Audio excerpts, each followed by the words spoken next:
hospital. Stab wound to the chest. You all in? Apparently. Alright. Shut the fuck up, asshole, before I come in there. Hey, what? All right. You know what, Donald Gross. Gross. Yeah. Let me ask you something, McManson. Don't take this the wrong way. What? But are you out of your fucking mind?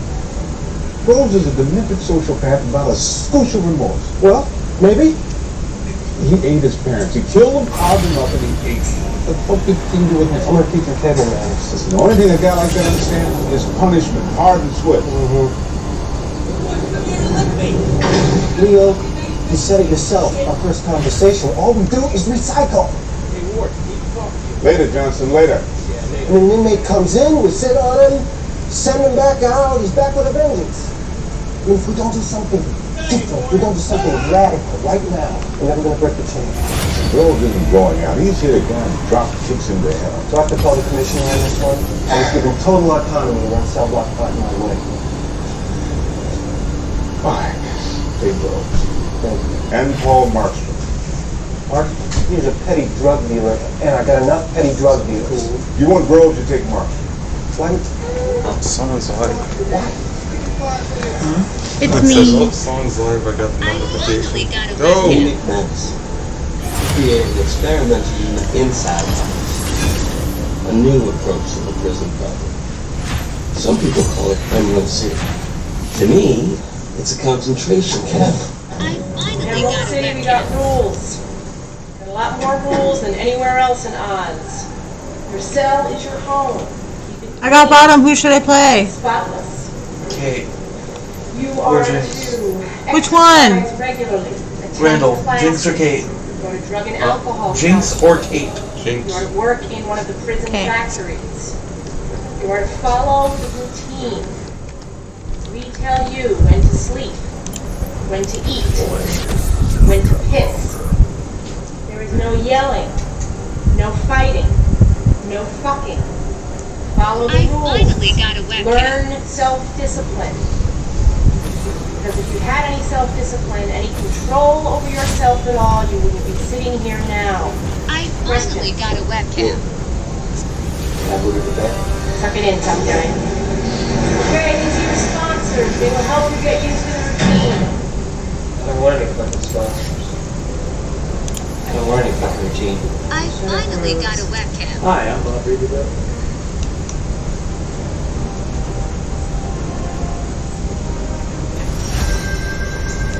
Am I a real streamer yet? Nice to meet you too. Well, Mark's I finally got a webcam. Tobias Beecher. Should I play Crime City Jinx, Streamer yet?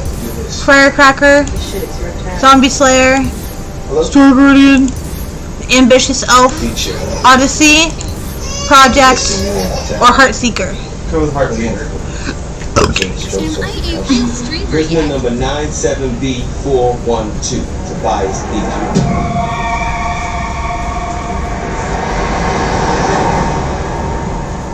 I finally got a Convicted July webcam. 5th, 97, driving while intoxicated, vehicular manslaughter, sentence of 15 Am I years, a up real for parole streamer in yet? court. In Oz, the guards lock the cages and walk away, and the predators rise, take control, make the rules.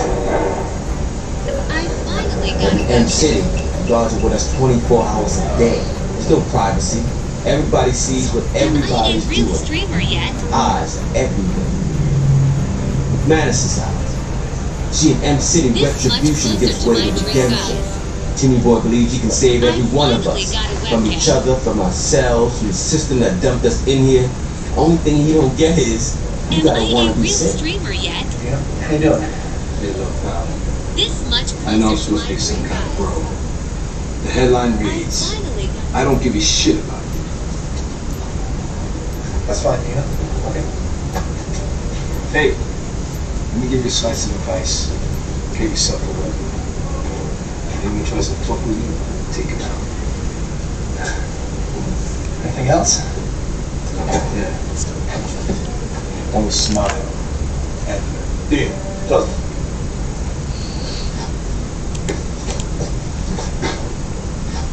What are you looking at?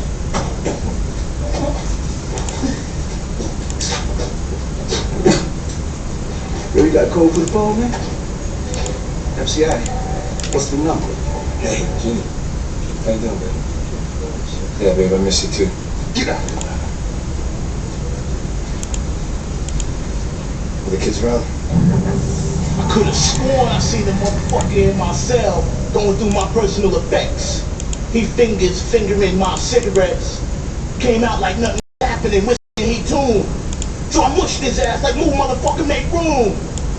Hey, ain't that my cigarette hanging off the tip of your lip? I didn't even give him a chance for he confession. Just leveled his ass with all that aggression. Left, right to the Dolex. Ha ha ha. Foots to the chest, uppercuts to the grill. I'm like, kill. He's like, chill. Take that for me even being in this place. Take that for that fucking CO baton across my face. Feel that for that lawyer who ain't give two fucks about me. And feel this for me being enslaved by poverty. Motherfucker. Give me them damn cigarettes. Oh, these is Marlboros. I don't smoke these. I got some bill coming your thing, though. Man. Excuse me, may I see you? No. I finally got a webcam. Excuse me? Is anybody sitting here? I finally got a webcam. You're right, you know. Pardon? Am I a real streamer yet? Mary. This much closer to my Thinking free about time. divorcing you. In fact, she's having lunch with your old law partner to talk it through. How do you know my wife's name? God told me. Attention! According to new state health guidelines, starting the end of the month, smoking will be prohibited inside Oswald Penitentiary. Settle down!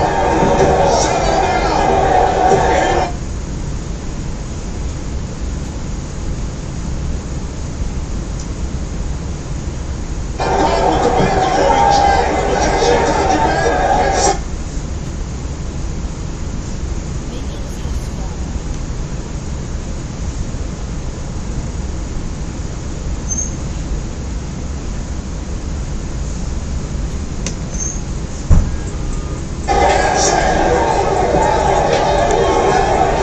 I finally got a webcam.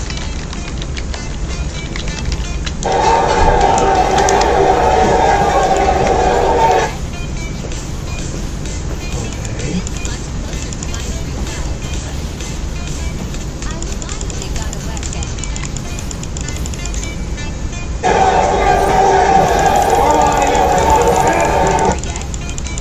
I quit. Why, what happened? It keeps freezing. That might be my fault. I finally got a webcam.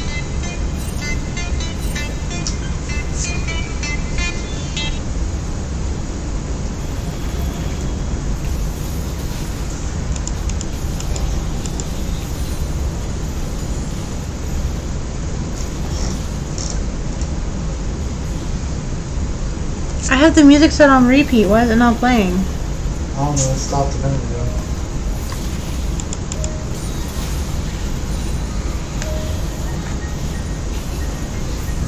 I don't see her. Can you go check on her?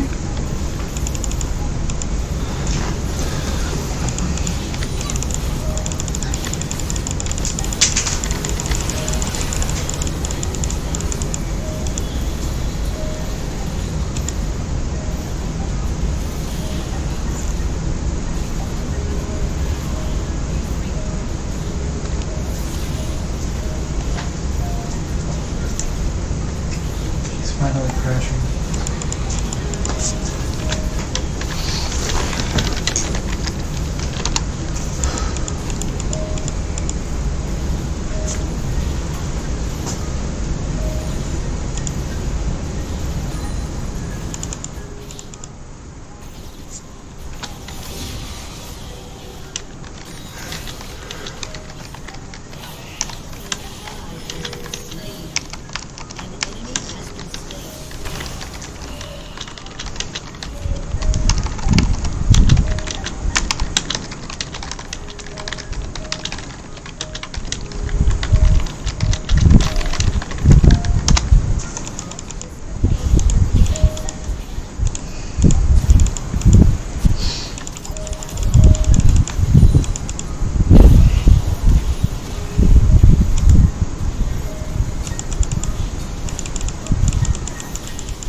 No, lay the fuck down.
In the video today, we are answering a viewer question because Nikon Okay. asks us if I was transported No, no, back no, in time no, no, no. times like in Connecticut Yankee and King Arthur's court, could I still talk to people or would we not understand each other?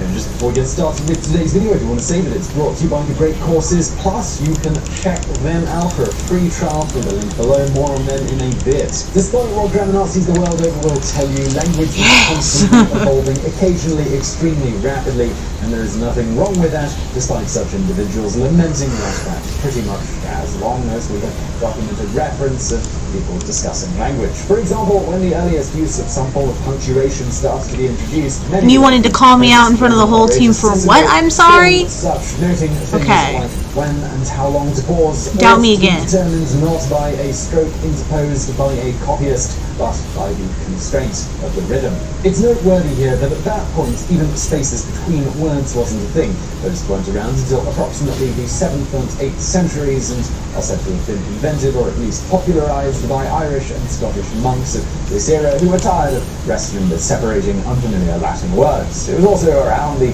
end of the 8th century when Charlemagne helped to introduce lowercase letters to the masses after requesting that the monk Alcuin develop a unified alphabet which ultimately included these. Summing up this seemingly never-ending evolution and just as never-ending groaning by those who strictly adhere to more of a prescriptive mindset, Betty Berner of the Linguistic Society of America notes, the speech patterns of young people tend to grate on the ears of adults because they're unfamiliar. Also, new words and phrases are used in spoken or informal language sooner than in formal written language, so it's true that the phrases Ez is you may really hear a bad. teenager use may not yet be appropriate for business letters, but that doesn't mean they're worse, just newer.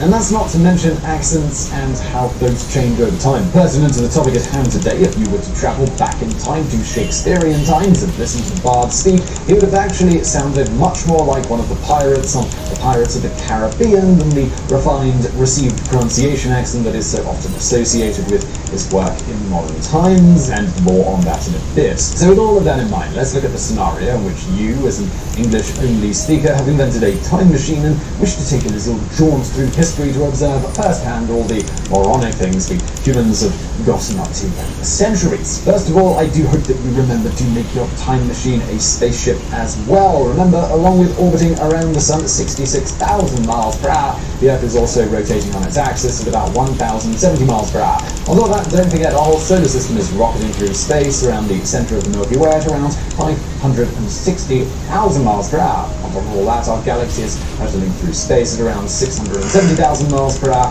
with respect to our local group of galaxies. So bottom line is that if you went back in time even just a few seconds, you're going to be in a very different place than when you first achieved 88 miles per hour with your DeLorean.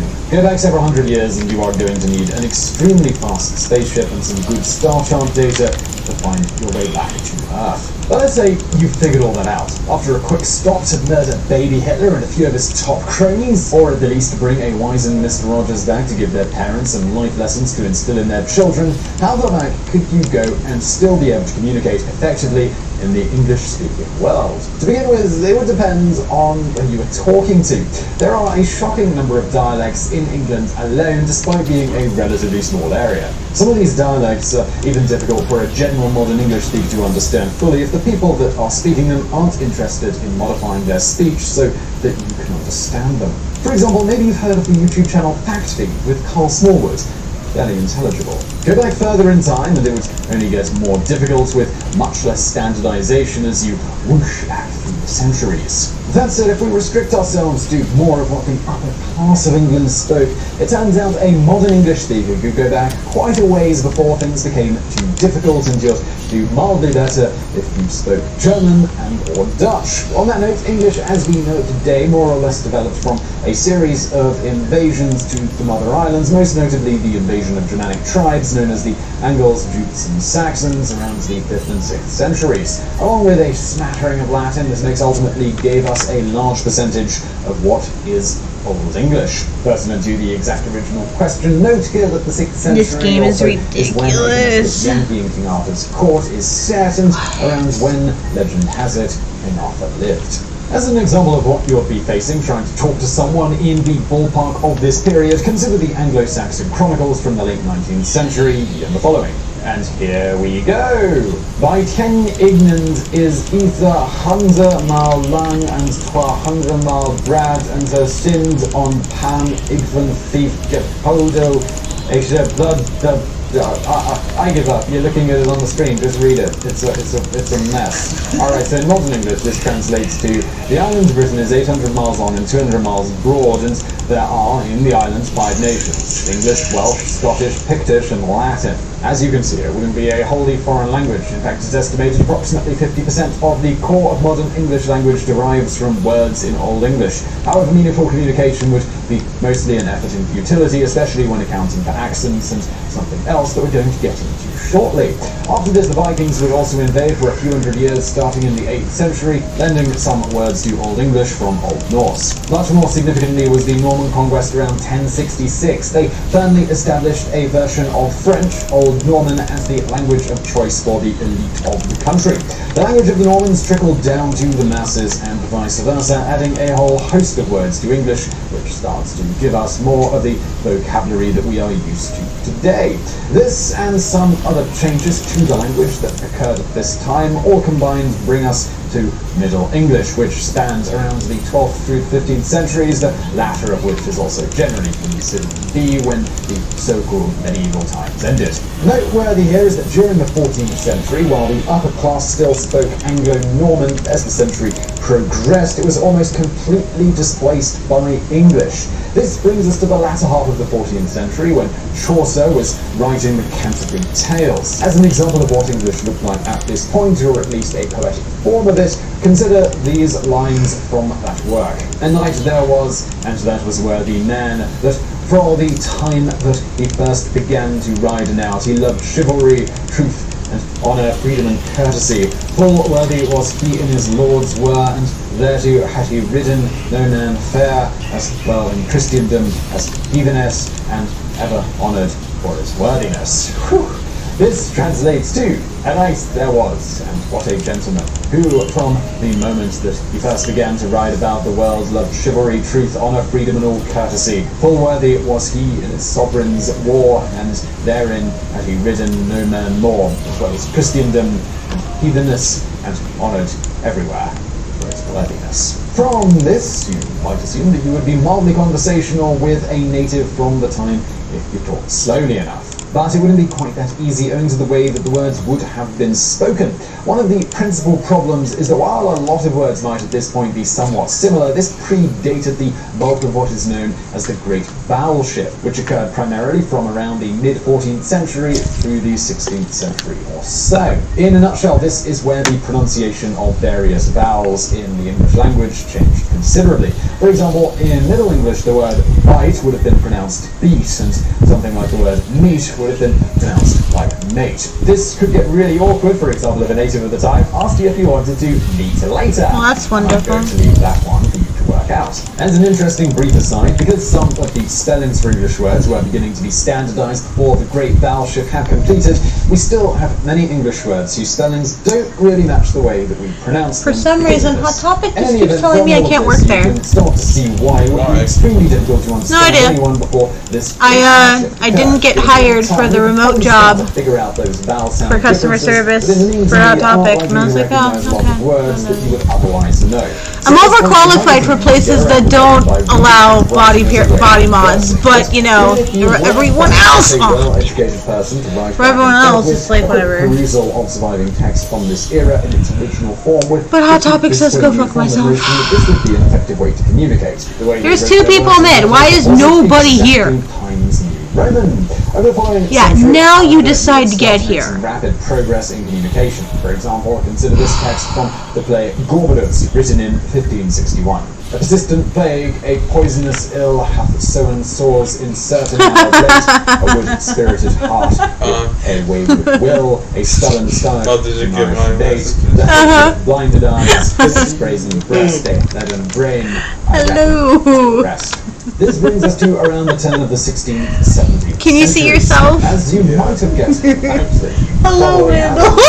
Reading Shakespeare's plays and King James' Bible, which were written during this period, at this point you would very solidly be able to grasp a reasonably large percentage of the vocabulary of English. Just as importantly, the Great Vowel Shift was more or less wrapped up around this time, meaning as long as someone wasn't speaking a particularly peculiar dialect, you'd finally be able to communicate conversationally with a reasonably large percentage of the English-speaking world. Speaking of dialect, you also wouldn't have quite as much trouble with that at this point either, as the language was starting to become somewhat standardized, with London more or less functioning as the epicenter of that standardization. As for the exact accent you would encounter, this could vary in the melting pot that was London at the time, but as alluded to previously, if you were dealing with the more affluent and educated in the area, you could expect something akin to original pronunciation, or OP, which is usually described as a mix of Irish and American accents, or otherwise, as noted previously, somewhat similar to the stereotypical way that pirates speak in movies. This perhaps isn't that surprising, as another accent OP is often thought to sound like is the West Country English accent, which in turn directly inspired the way Hollywood has pirates talk. More on why this is the case in the bonus facts section in just a little bit. If you want to hear OP for yourself, check out this great video by David and Crystal, where they demonstrate the accent and briefly discuss how linguists know reasonably well how Shakespeare and those performing his plays talked. But to conclude, while certainly there are many words you and a person from this era would trip each other up on, at this point in history you have little trouble communicating at a mostly conversational level. Thus, as long as you didn't set your oh damn, I thought I was going to walk away from that. Century, you'd be reasonably fluent in the English of the age, leaving culture shock to be the bigger problems, such as the extreme racism, sexism, religious extremism, rampant disease, poor hygiene, and many other problems of the time. And don't even get us started on the god-awful smell in places like London in particular. You can see more on that in our video, The Great Stink of 1858. But do you know what doesn't stink? Well, that would be the Greek courses plus 2 obvious. It's really interesting.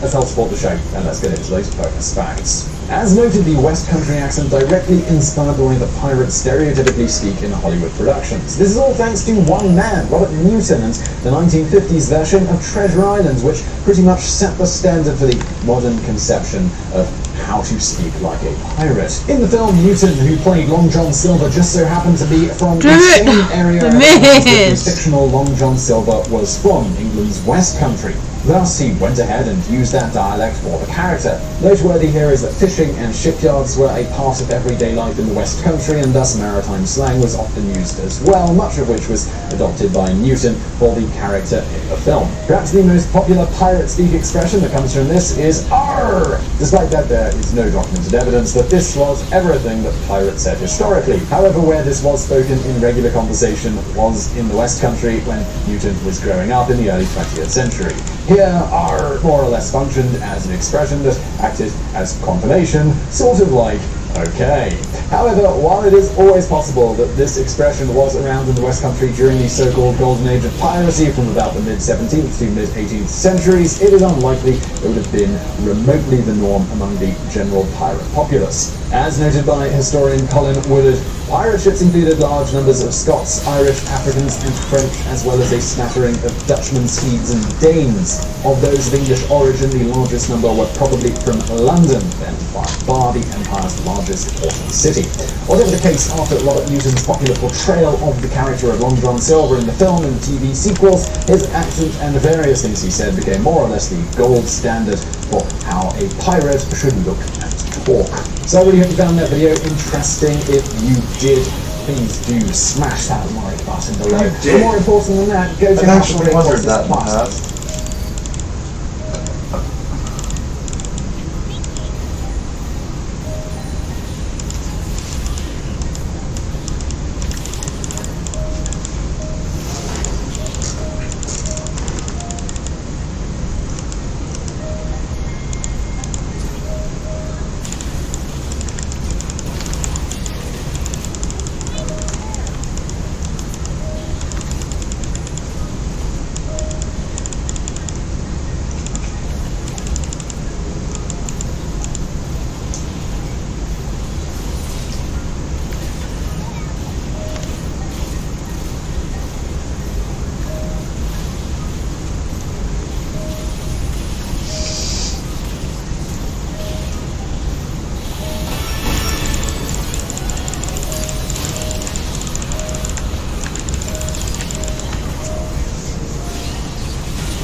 I'd say worth it.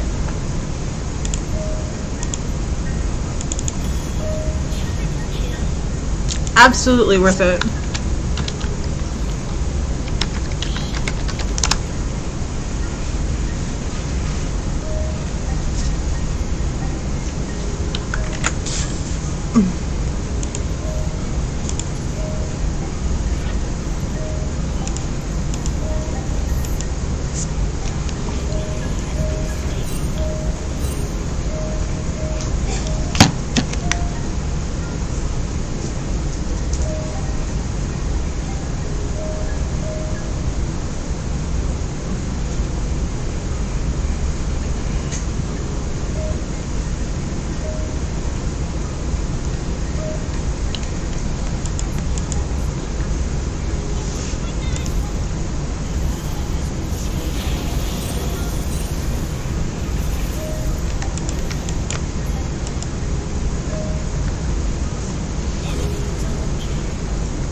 Of course. Rude. That's fine.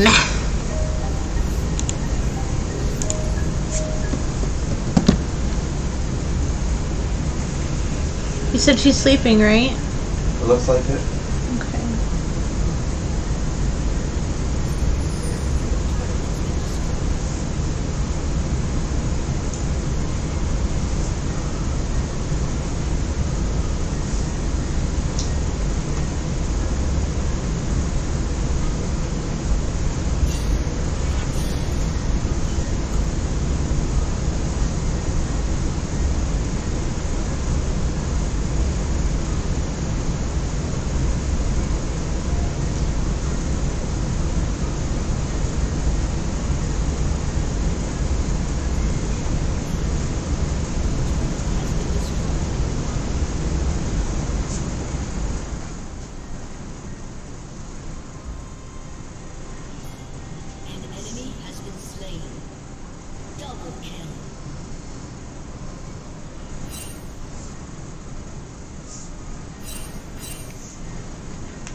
You tagged me in something on TikTok? I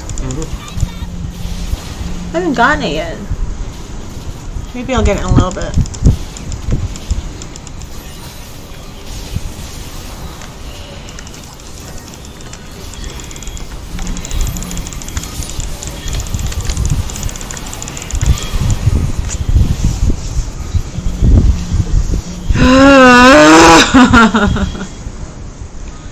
Come on.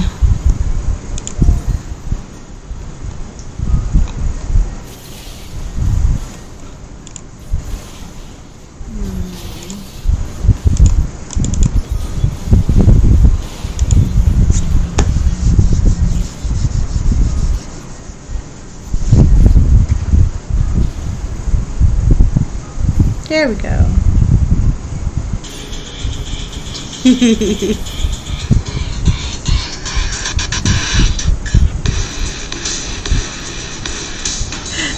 I appreciate you.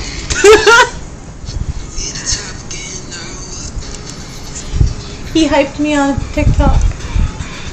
A week reported a massive sinkhole devastated several city blocks in Los Angeles. Based on the size and unknown depth, there is little hope of finding any survivors.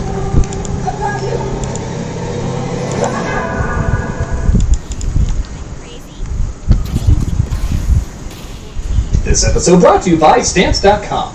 Why go to the store to get stamps when you can have them printed right at home for your convenience? Also brought to you by DraftKings, the official daily Holy fantasy shit. partner of the NFL. That Israel picked And the I'm fuck waiting a while up. to say this. Our Nope. upcoming cons are too many games Not at at the all. Greater Philadelphia Expo Center, October 8th to 10th. Wizard World Chicago, down the East Stevens Convention Center, October 15th to the 17th. Look for us in the Artist Alley. We're going to do something a little different. We're going to do terrible caricatures of everybody, so drop on by. Grand Rapids Comic-Con, the Devo's Place, Grand Rapids, November 12th to the 14th. And finally, C2E2, McCormick Place in Chicago, December 10th to the 12th. We're going to have a booth at all of them, so drop on by, say hello. We're so excited to be back, man. Can't wait to see you.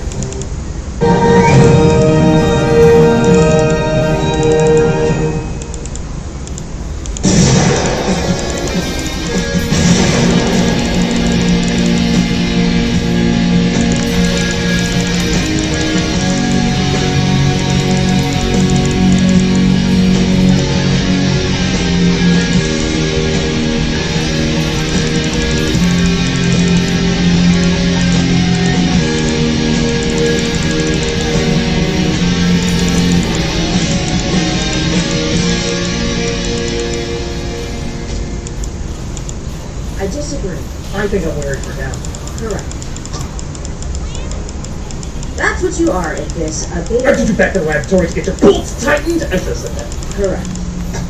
What's the point of this? The point is to win, and you're doing terrible. I have no interest in showing off how well I know the mask. And that's why you're losing. Continue, Tamara. Our... Is that a red rose? And I am a little good there. Shoot the door. Shoot the window. I don't care. Correct.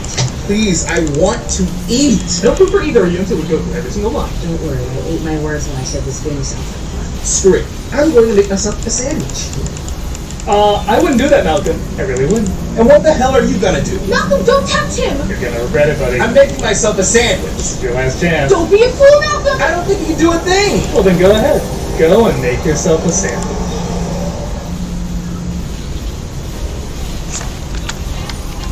He's right, I got it. Yay, we won! Hey, baby. Yay! I did this to show I really was obsessed with the mask bro.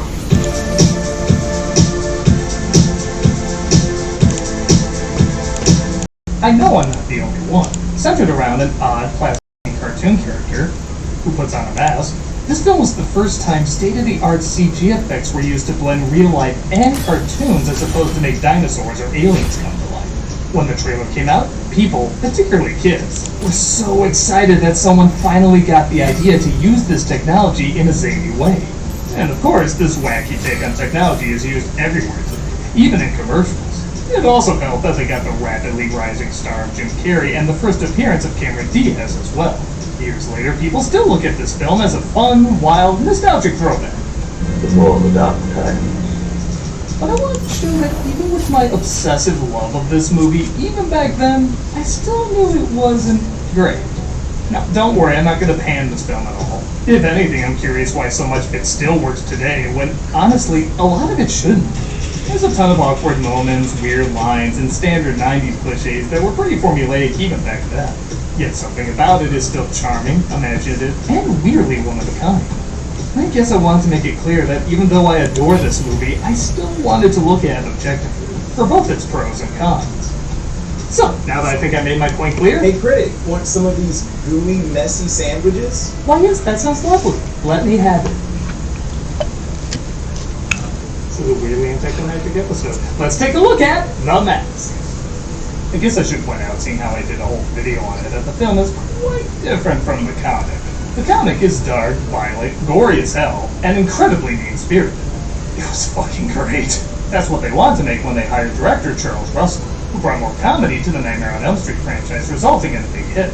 New Line was hoping for The Mask to be the next Freddy Krueger, but as Russell pointed out, we already had a Freddy Krueger. So he pushed to do something lighter, but still relatively new.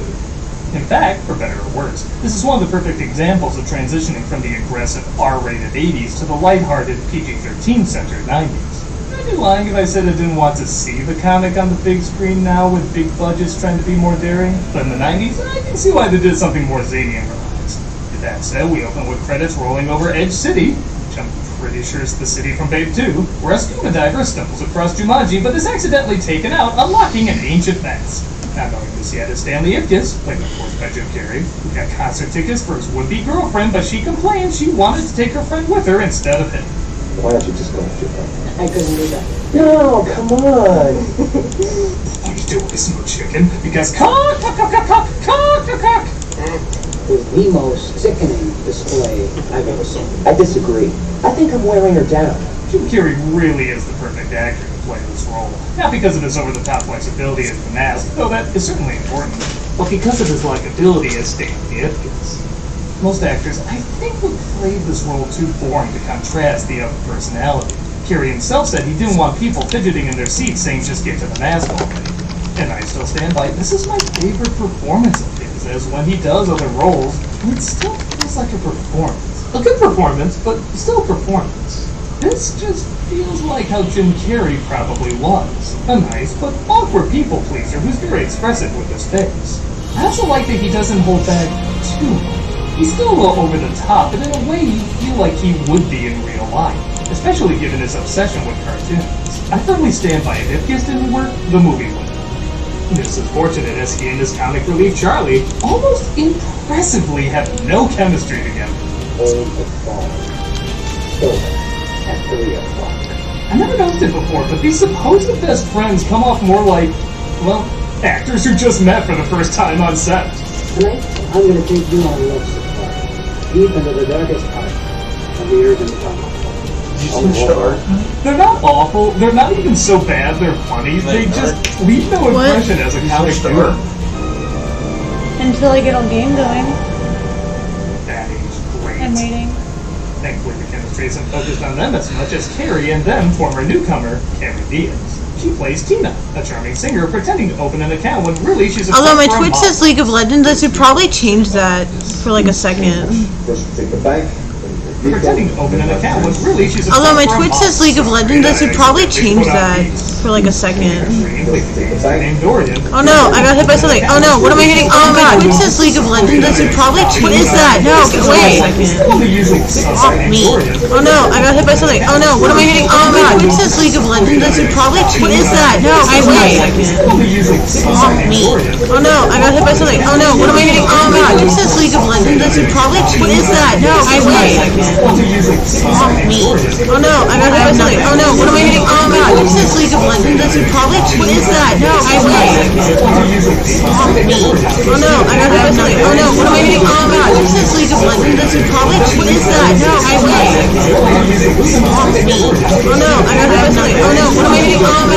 League of Legends, I should probably change. What is that? No, wait. Off me. Oh no, I got hit by something. Oh no, what am I hitting? Oh my Twitch says League of Legends, I should probably change. What is that? No, wait. Off me. Oh no, I got hit by something. Oh no, what am I hitting? Oh my Twitch says League of Legends, I should probably change. What is that? No, wait. Off me. Oh no, I got hit by something. Oh no, what am I hitting? Oh my Twitch says League of Legends, I should probably change. What What is that? No. Oh no, I got hit by something. Oh no, what am I hitting? Oh god, is this League of Legends? What is that? No. That was too much sound, and I don't like any of that. But they're given a massive makeover when he puts on the mask and transforms into the villain from the Care Bears movie. It's taken like 5 minutes to get a game. I'm not gonna sit there and do nothing. The fun fact Carrie Family improvised that line is the original was snazzy. Snazzy! You know what it's like. This is also where we get the intro of the photorealistic cartoon effects, which not only hold up pretty well, all things considered, but Carrie's performance does truly embrace them. This was new territory for effects like this, and he has no idea if they're gonna look good or not. But his acting never shows he has any doubt in them. If he's told his eyes are popping out in a scene, he does his damnedest to act like his eyes are popping out in a scene. I thought you'd all like to know, by the way, these scenes have the official Tommy Lee Jones seal of buffoonery he cannot sanction. Just right up here! Don't be shy! Some of these moments are taken directly from the comic, like the balloon animal scene where he makes a Tommy gun, and the revenge he takes on the car mechanics. Instead of having cute little visual jokes on top of the punchline, they just die. A kid show came from this. Stanley was questioned by both Lieutenant Calloway, played by Peter Rieger, and a reporter named Peggy, played by Amy Yasmin. May I be of some assistance? Stanley Ipkiss. Hi. This guy exits every scene like he's gonna go jerk off in the corner. While interviewing him about the repair shop incident, Peggy discovers that Stanley wrote a letter to her that got published about nice guys finishing last. You really think hundreds of women are looking for a guy? Randall, I think it's making me play as you. You think Peggy is gonna be the wholesome woman Yeah, Steve goes with it gave me your character instead of mine. Ultimately betrays it. Right down to one's a reporter and one's with the mob. This makes the twist all the more funny when you discover it's the other way around. My Steam account. I logged into my Steam account. What? How? Oh, that sucks. It gave me your character. Go. While hitting his testicles, and this would totally be a James Bond. Well, I mean... That night, Stanley huh? thinks about how his I said encounter with rip? Tina might he was more confident. My bad. You're fine. Well, I get the whole lecture. Take your leading man's head. Instead, whatever the hell that thing was. I was like, why doesn't this look like my game? Why does this look all funny? To put on the mask again, but he needs money, so he drops by the bank Dorian's men were robbing that night. Now, who should I play as ADC? I have Zaya, Tristana, Vayne. I thought this I was a have sequel to Kog'Maw, Donnie Brasco. Caitlyn, Kaisa, Callista, Kindred. Few effects that doesn't hold up that great. And dances to the song. You're almost You want me to be all-star Caitlyn? but not quite. You want me to be Caitlyn? I also have Ashe. I guess this is as good a time as any to say the soundtrack is fucking great. People always single out this and Cupid P, but honestly, every song is really fantastic in this. The director said he wanted the city to really come to life at night, as the mask could only come to life at night. So he wanted it to be a very nightclub-centered world. And the music, Why does it say you're level 102? What have you been putting all of your leveling in? Oh shit. What am I being hit by? They surprisingly really go together and help all the entertaining scenes explode with even more energy. I mean, every song in this is hummable as hell.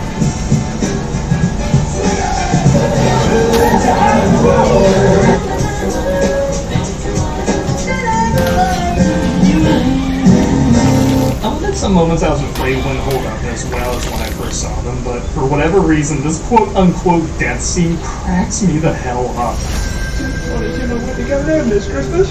I can't even explain why. Maybe because this guy is supposed to look sad that he's dead while Carrie is aggressively manhandling him during his supposed final moments. Well, Where are you going? Get back here. Two of my favorite add-ons are in this joke. One is Dorian straightening his hair when he discovers he's suddenly being watched, and the other is Carrie exiting the wrong way, like so many women. How did you die in the water? Hey, Calloway! Pull that high-priced lawyer of yours, Terrell. You and I are going Randall. downtown for a little chat. We just threatened people with guns and fired them in public. You got nothing on us. Is that a Spino? Once it's revealed that the mask were out the bank, Dorian Nope, those are piranhas. That's how you died. Okay, good to know. $50 grand to the man who finds Well. I want you to get the word Guess out we're not first. going that way without a boat. Low light in this town. I want you to hit up every 90s gangster in black suits driving black cars using this voice!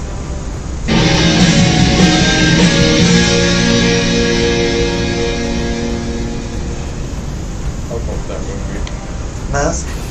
Oh, No it's so good. worse. So, this is the maker! No one. Fuck you, Xenornis. Oops. These ads are so wrong.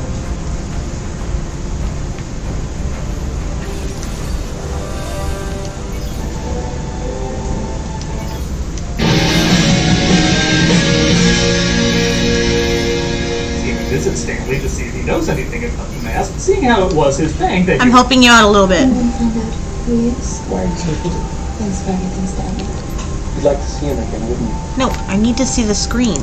League. Anyone else get a League. serial You're being killer a dick. vibe from that look? You'd like to see him again, wouldn't you? We'd like to see you too.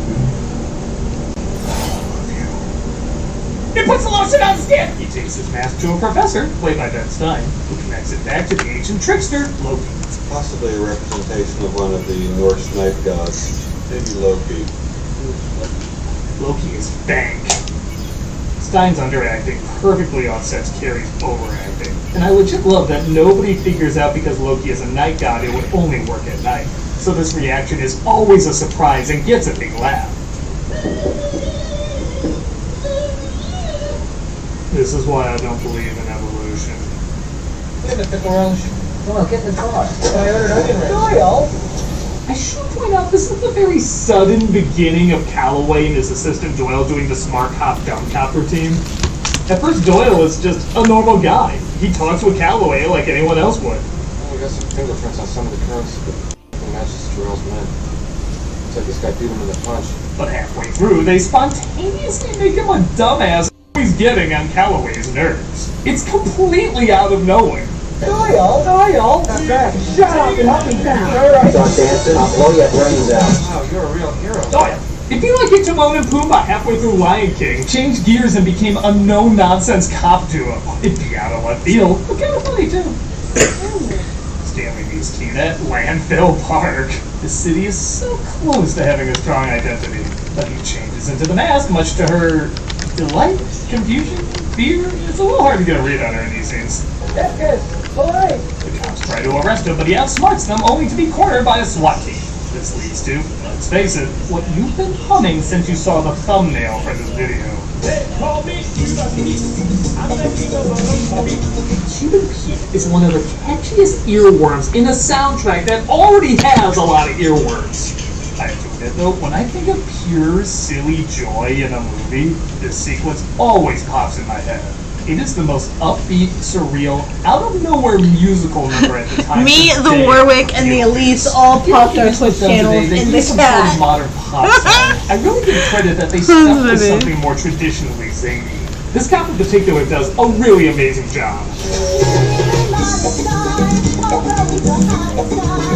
Really think about what she has to do. She has to be in cop mode, start singing while in cop mode, get across the singing is against her will, indicate her body is going through the same thing, and then be totally possessed by the mask's powers. All within the span of just 5 seconds. As well as while a Surf Ninja poster is staring her in the face. I don't know, even if I saw this all going on, I'd still be distracted. What the hell is Surf Ninjas? Oh, and she can dance. For not even having a minute of screen time, that cop leaves quite an impression. Stanley finds the corner and takes the mask off. I never understood why. Well, Peggy is there to help him escape. Stanley opens up to Peggy, who at first seems sympathetic, but as mentioned, she was working for Dory.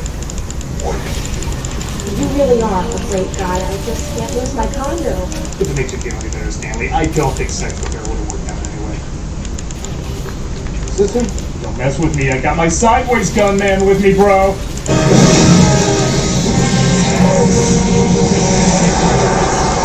This is where the movie gets a little dumb. If you're like me, you were excited to see what the mask would do with a criminal like Dory.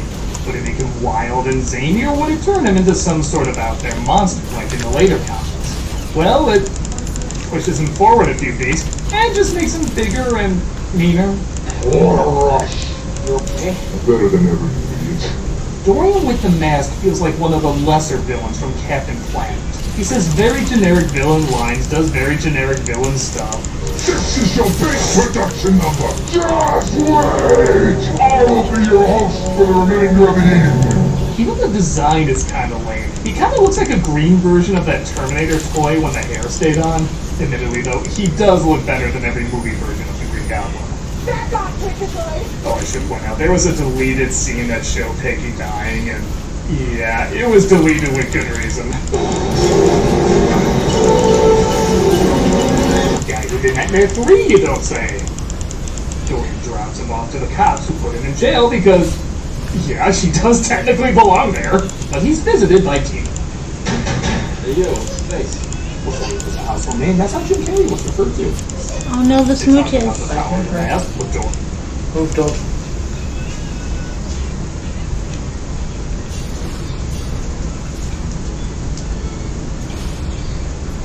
Hi. Yeah.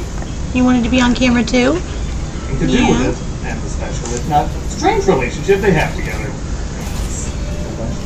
Being the only guy who treated me like a person and not some sort of crazy. Yes, he really loved you for your personality. To her credit, I think she was talking about him when he wasn't wearing the mask. But that doesn't mean she has to follow all the way through with a kiss. I better disappear without one last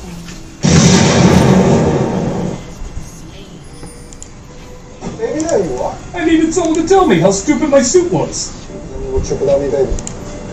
No. Jesus, it's the mask!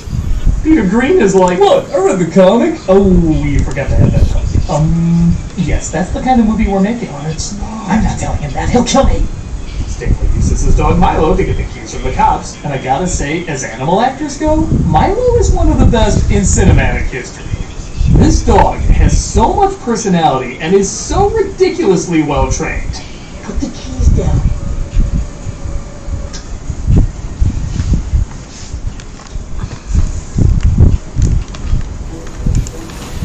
Your mom's gotta go. Oh, she's family. Like your like mine.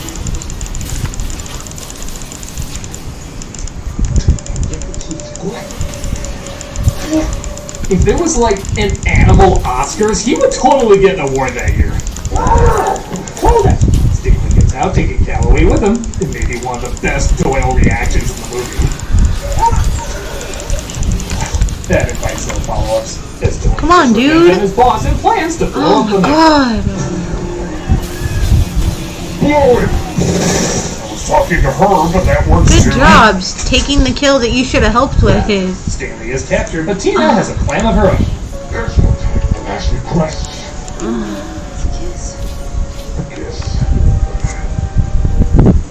I really didn't need to see masked Dorian's thirst face. Nobody ever kissed me like Dorian did. You know, I saw this in every Saturday morning show ever made, but I doubt it was the same way those did. Oh, crap! Milo gets the mask and puts it on. This dog is actually such a good actor, no CG was used in the filming of these scenes. Stanley gets the mask back on, resulting in a weird jump cut that always drove me a little crazy. I'm praised that scene is done too much. And he uses his power to get rid of the bomb and Dorian as well.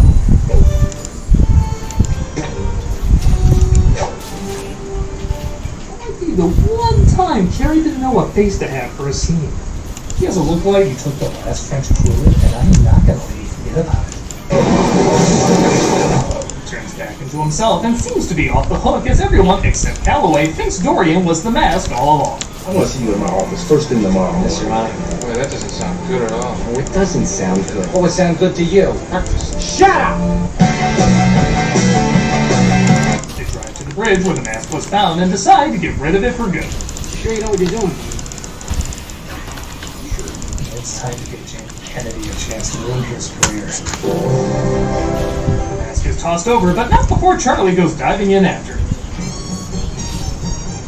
Snazzy! Yeah, that still would have sounded awful. And that was The Mask. By no means perfect, but the parts that work are insanely likable.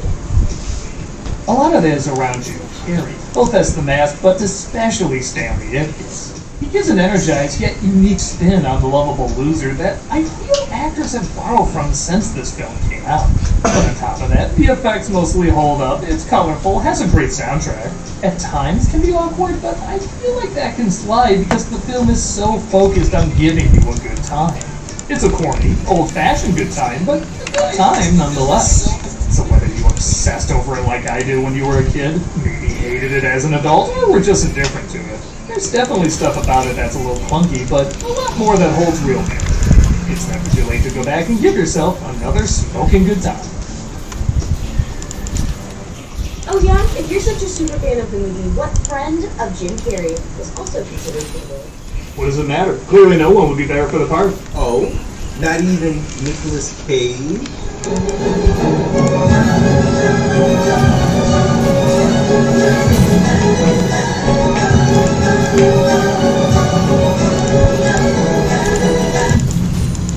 Yeah, nobody can operate properly once they have that in their heads. Hey, if we brought it up, how come we're not traumatized? You said, oh yeah. I would love that movie. I'm a cat. I'm a sexy cat.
Dude, where are you going?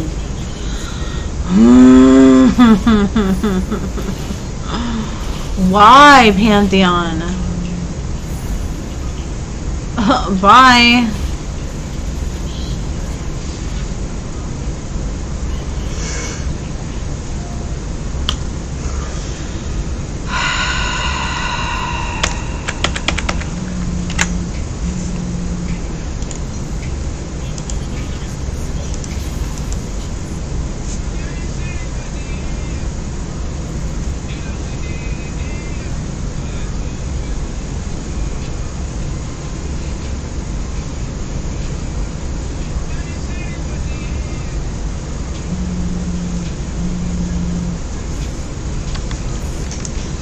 How excited would you be for Skyrim VR, honey?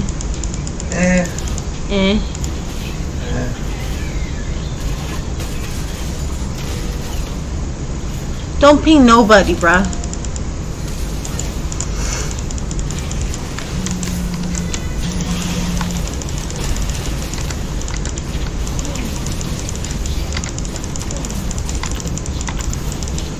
You're done, honey. I'm ready for that whenever you are. Hey, driver. Yes, ma'am. Let's play a game. What would you do if you knew tonight was your last night out? Wow, I'm a pretty chill guy. I just live with my brother. I go to school.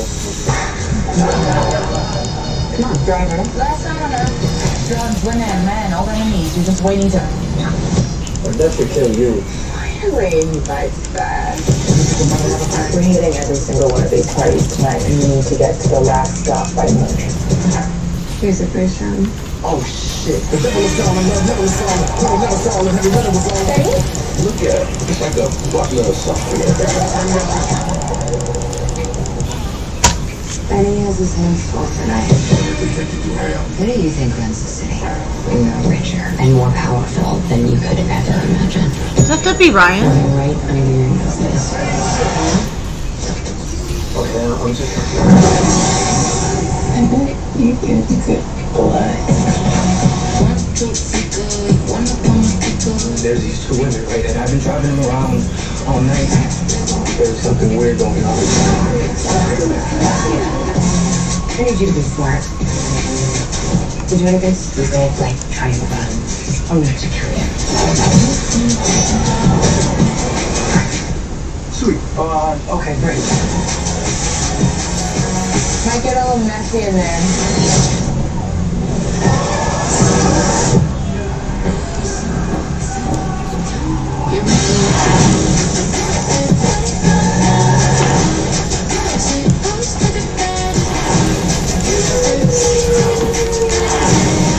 I don't think I've ever met anybody like you.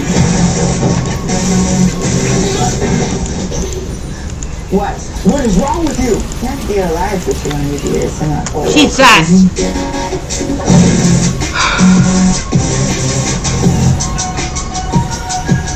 Yeah. That looked actually really interesting. Did that say if it was Debbie Ryan or not? It did not give me any names. I don't know who Debbie Ryan is. No. She played on Disney Channel.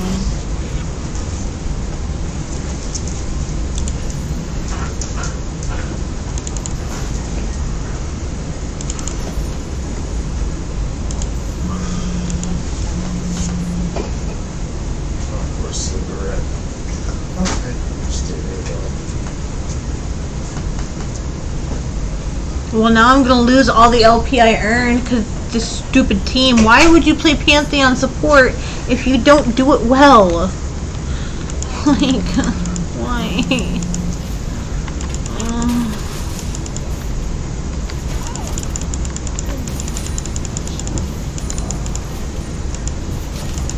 I farted. Ooh. Nope, Mary, come over here, lay down. Go. Now.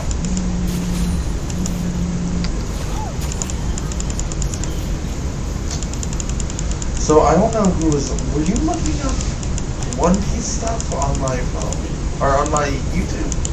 No. I keep seeing things, and I'm trying to avoid spoilers. But like all of a sudden, it keeps popping up.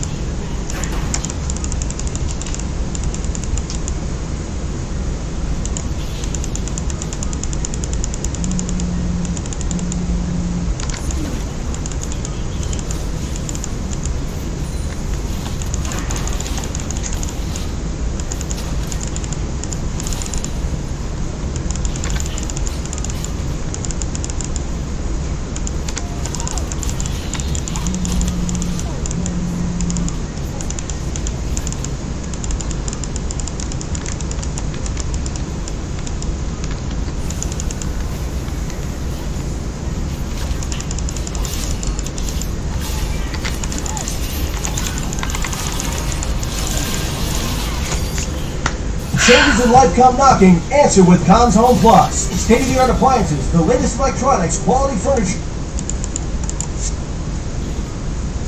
DC Universe Online is a free-to-play superhero MMORPG on Steam that initially released back in 2011. In this game you create your own hero or villain with many different superpower combinations and fight alongside well-known characters in the DC Universe such as Joker, Superman, Batman, Lex Luthor and so on. In terms of features, DCUO features player housing, a voice-acted main story with cutscenes, a mix of PvP and PvE content, and a decent-sized open world to explore. I last covered DCUO about 5 years ago now, so I wanted to check back in 2021 to see if people still play this game. But first, a quick word from today's sponsor. Core is probably one of the most interesting sponsors I've had this year. Core is a new gaming platform in which you enter a multiverse of free games, all powered by Unreal Engine. The concept of this platform kinda reminds me of that movie Ready Player One.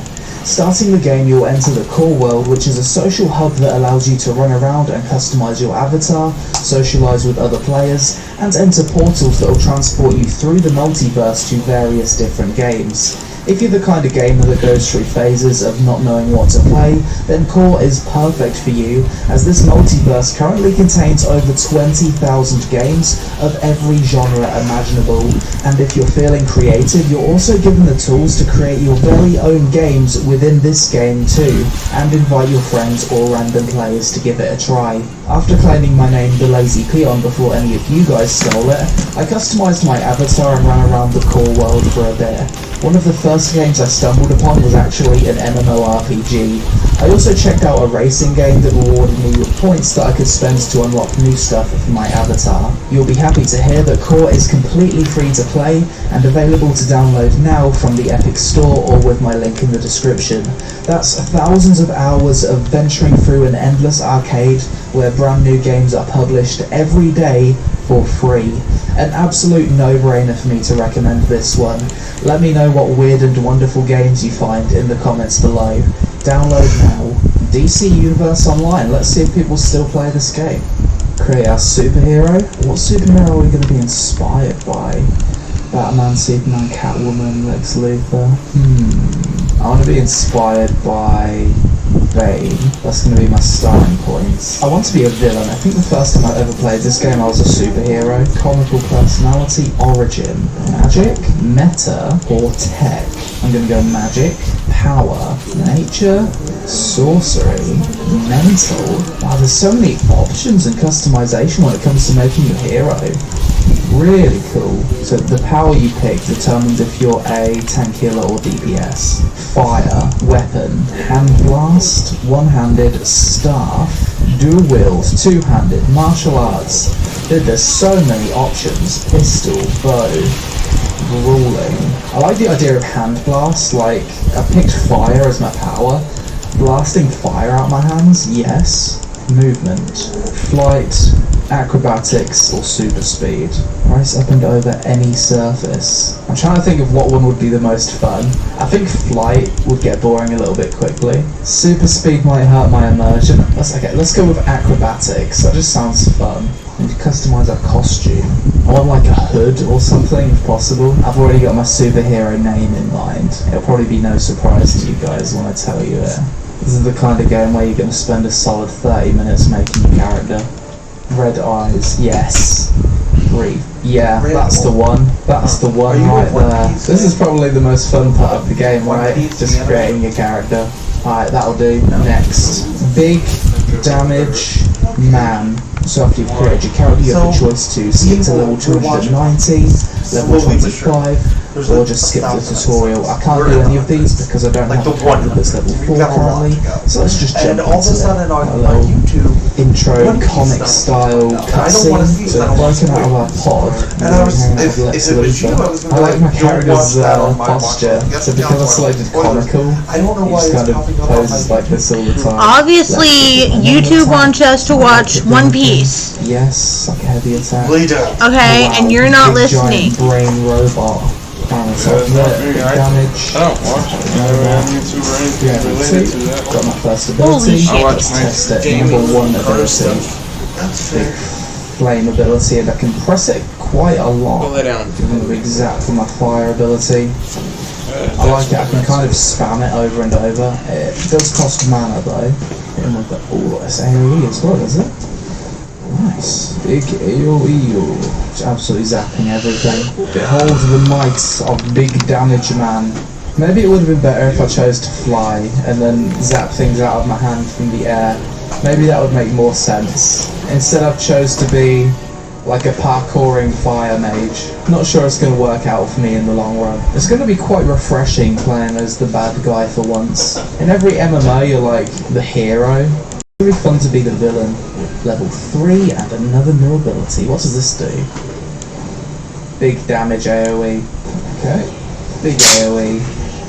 Oh, I can't spam that quite as much as my number 1 ability. And it does appear to use a lot of mana. So you have to fight Brainiac. He's a cool looking villain, isn't he?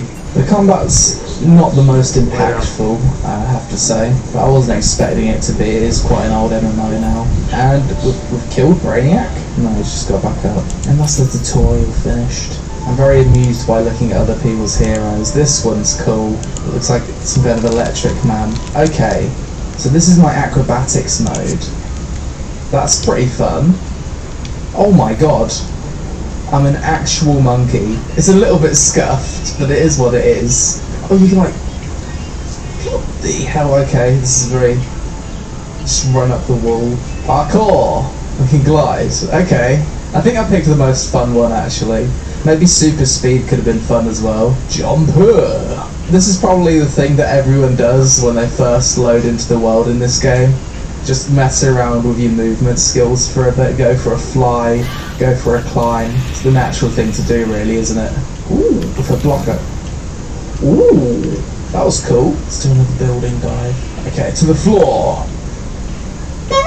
Oh, can I kill this guy? No. You, Edward, get back. Dude, I'm a villain, I need to zap him. What kind of villain am I? Can't even kill this absolute dork. Oh, the cars. Damn you, car. Oh? Oh, you can? Oh, we destroyed a car! That's what you get for messing with big damage, man. You chose destruction. So there are other players that still play this game. I've seen quite a few players already, and I haven't been in the game too long. Oh god, we've got gold sellers in the chat. That's not good.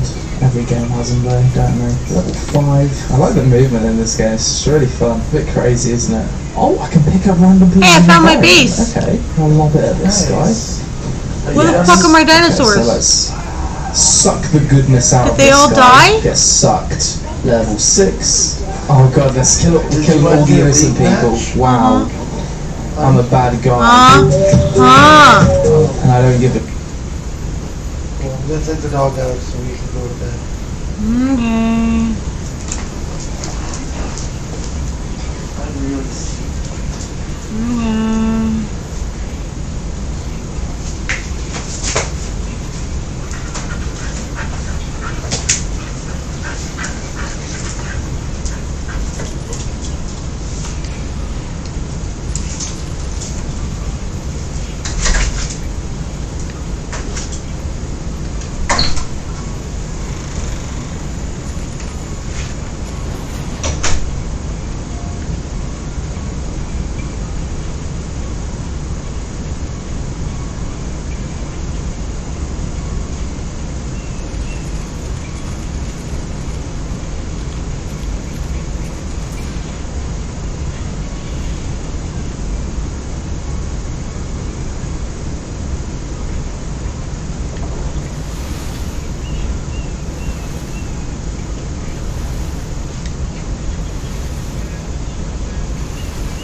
bastards.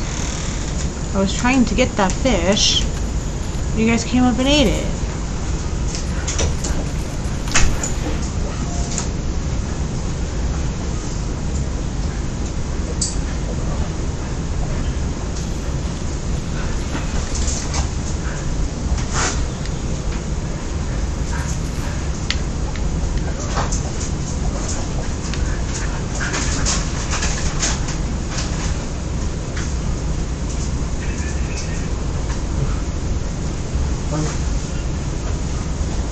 You about ready?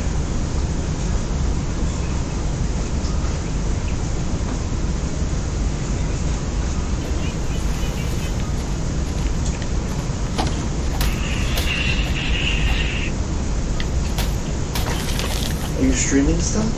Yes.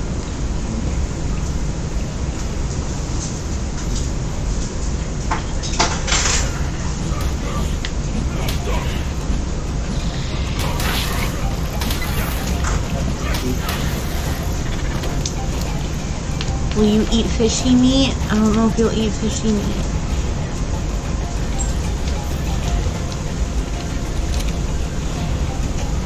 Okay, so they'll eat fishy meat. Cool. Good to know. I got you a Dilophosaur.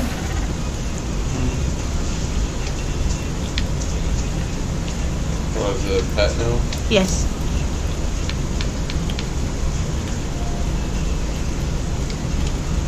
Yep, and it follows you around. You can level it up and it can fight stuff for you.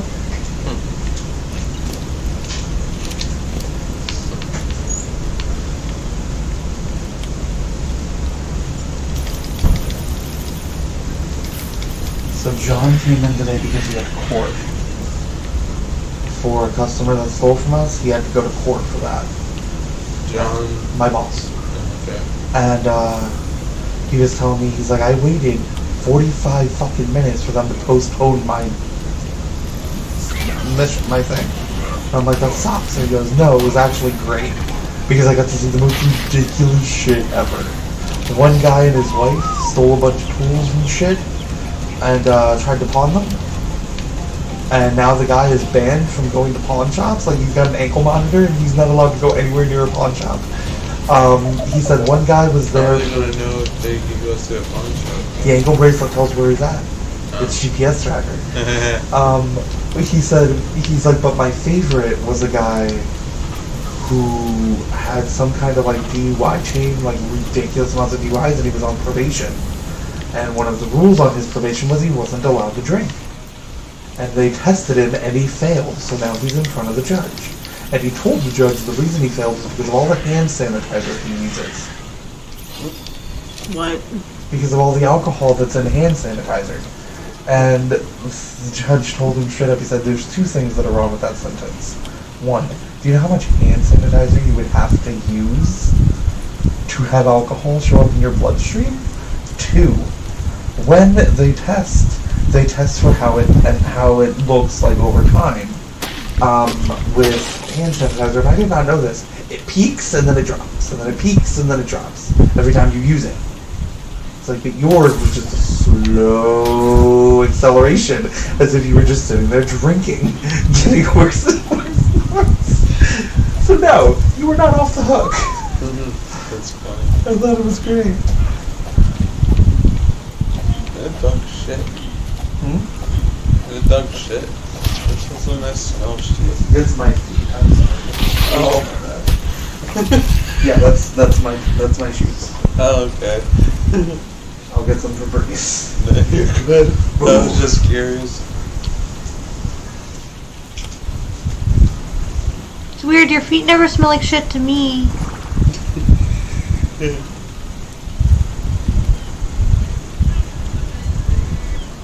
Where the fuck are you guys? Did you guys get distracted?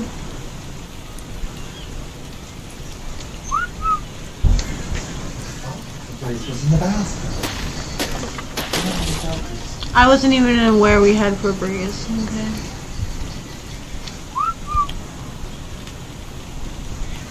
Yeah, y'all got distracted. Let's go. Stupids. I don't know where the Febreze is, Randall, and I'm sorry. check the hall closet. Maybe?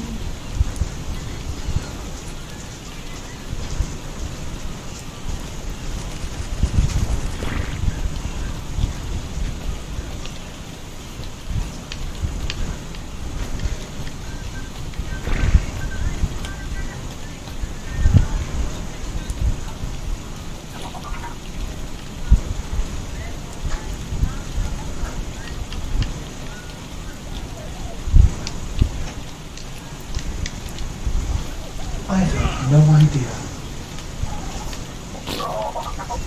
Honey, are you about ready for bed?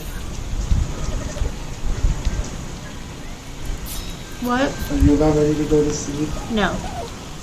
You about ready to go to the room?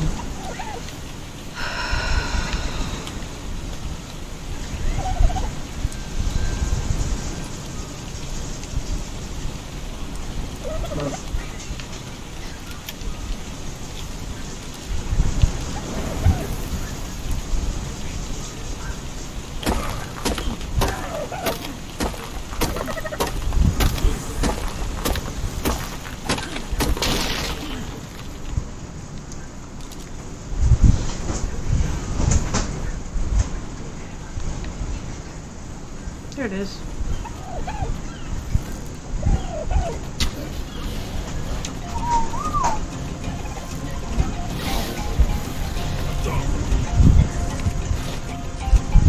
No, why am I stunned? Oh shit. Oh, honey. What? Mom told me to ask you, do you not like the chocolate Oreos? I haven't wanted them. Well, she was just like, red such Sean, did she not want to eat them? Because she got them for you. If I'm going to be waiting, I'm going to have Oreos and chocolate. Jesus Christ. Oh my god. She was like, I'm not complaining. She doesn't have to eat them. I just want to know if I did wrong. Well, now the trike just killed the goddamn Dilophosaurus.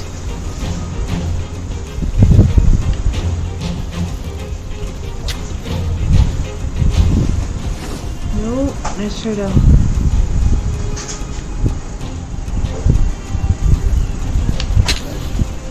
Nope. Nope. Nope. Nope. Nope. Nope.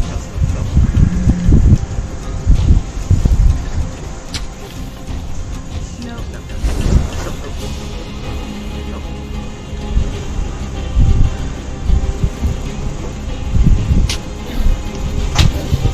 Nope. Run away.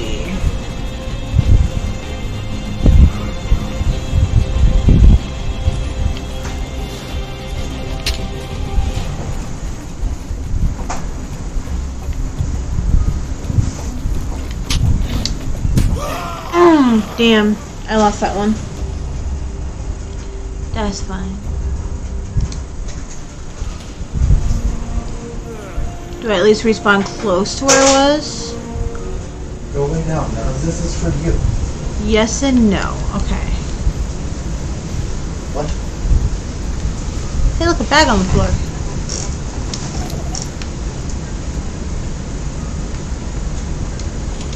I'm assuming that's some of Randall's little dead body shit. Probably.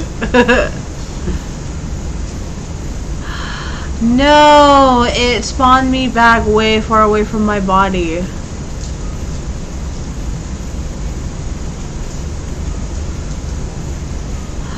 No. Well, I guess I'm done playing now. That's fine. Well, I mean, if I had more time, I would play more, but I don't have no more time.